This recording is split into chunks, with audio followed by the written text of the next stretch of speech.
Naghanap lang si Dang ng matutuluyan through couchsurfing bago kami dumiretso ng Pangasinan. Originally, isang gabi lang talaga yung plano namin dito. Magpahinga lang halfway through para hindi mahaba ang biyahe. Pero hindi namin ina-expect na isa ito sa magiging pinaka-memorable na part ng trip na to.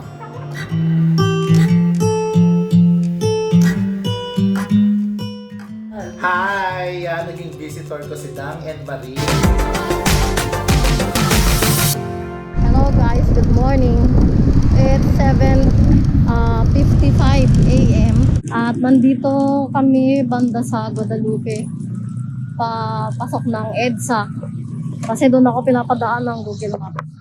Tara, punta tayo ngayon sa North. Magpapampanga muna kami for one night. Kasi meron kami nakuhang host doon. Tapos bukas, pupunta naman kami ng Pangasinan sa Bolinao.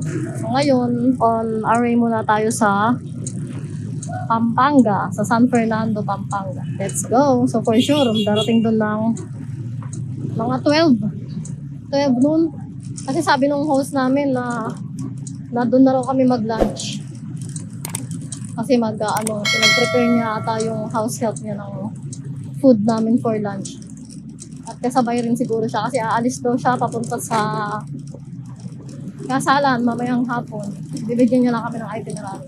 Biyahe muna, for sure, mga 3 to 4 hours ang biyahe. Sana hindi masyadong traffic. Sa pa naman kami pinapadaan. Ayaw ko dumadaan dito eh. Kasi lagi malala ang traffic. Sa ngayon naman nakikita ko parang wala naman masyado pa. Maaga pa at Sabado nga ngayon walang pasok. Let's see. Kung talagang walang traffic, mamaya maka-exit doon sa Valenzuela. And it's 8:47 a.m. Dito pa lang kami sa Megawayang Bulacan. So, kanina kasi medyo na-traffic kami doon sa papunta sa bandang Balintawak.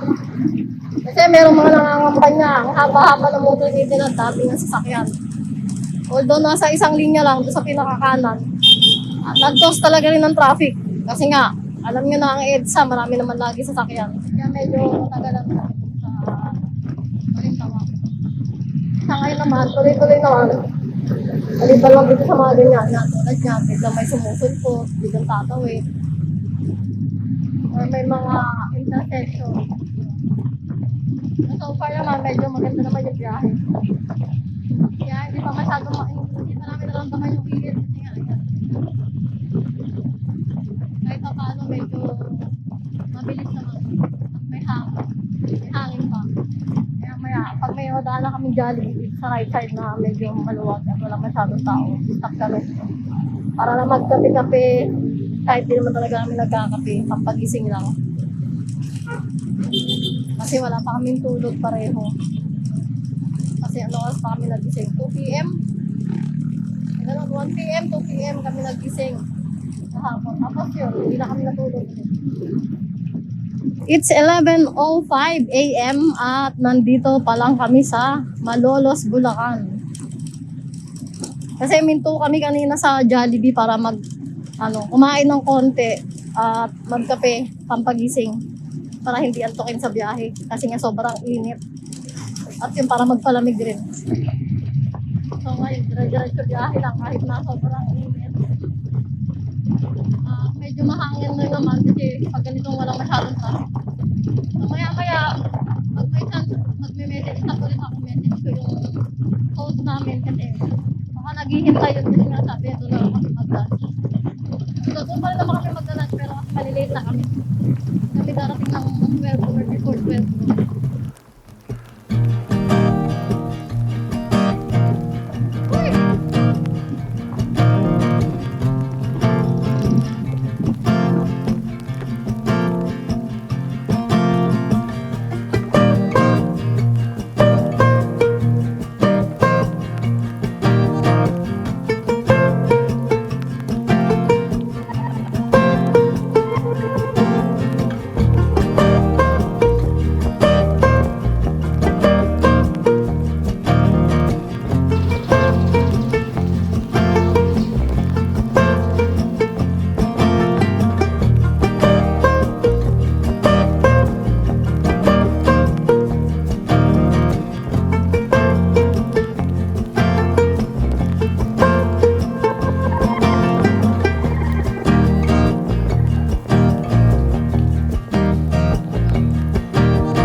next day, lumabas muna kami para explore ang Pampanga.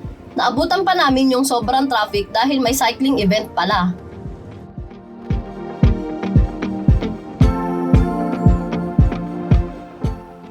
First stop was Clark Museum.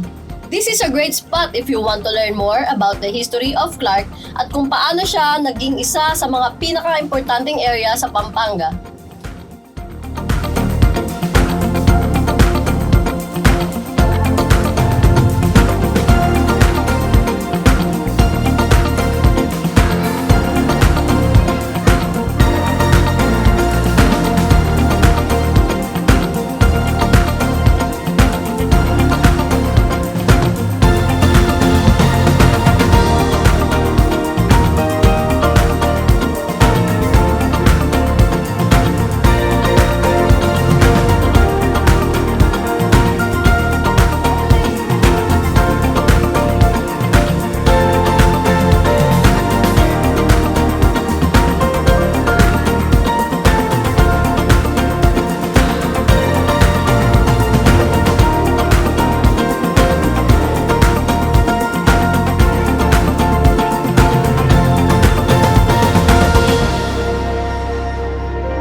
At syempre, hindi pwedeng nasa Pampanga ka tapos hindi mo matitikman ang original sisig. Kaya dumiretso kami sa Aling Lusing para matikman ang authentic sisig.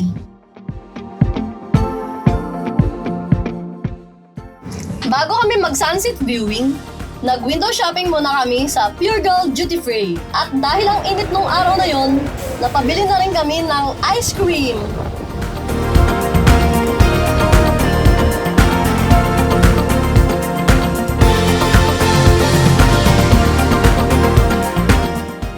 We then arrived at Sacobia Bridge just in time to view the beautiful sunset. Originally, isang gabi lang talaga yung plano namin dito. Magpapahinga lang sana bago dumiretso sa Pangasinan. Pero dahil gusto pa naming mag-explore ng kaunti dito sa Pampanga, nagtanong kami kung pwede pa kaming magstay ng isa pang gabi. At walang pag-aalinlangang pumayag si Madam Claudia.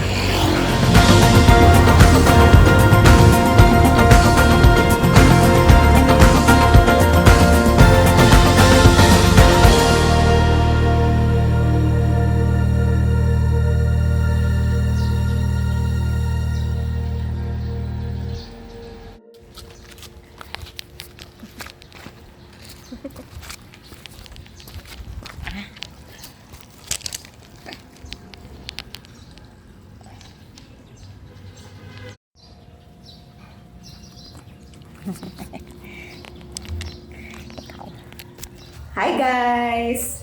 Dito tayo ngayon sa bahay ni Sir Roland sa aming couchsurfing host. Dito sa San Fernando, Pampanga. Thank you sa kanya, pina-stay niya kami dito ng 2 nights. And ngayon, babiyahin na kami papuntang Pangasinan. And siya si Karampa, if Oo. pina-follow niyo siya sa Oo. TikTok. TikTok.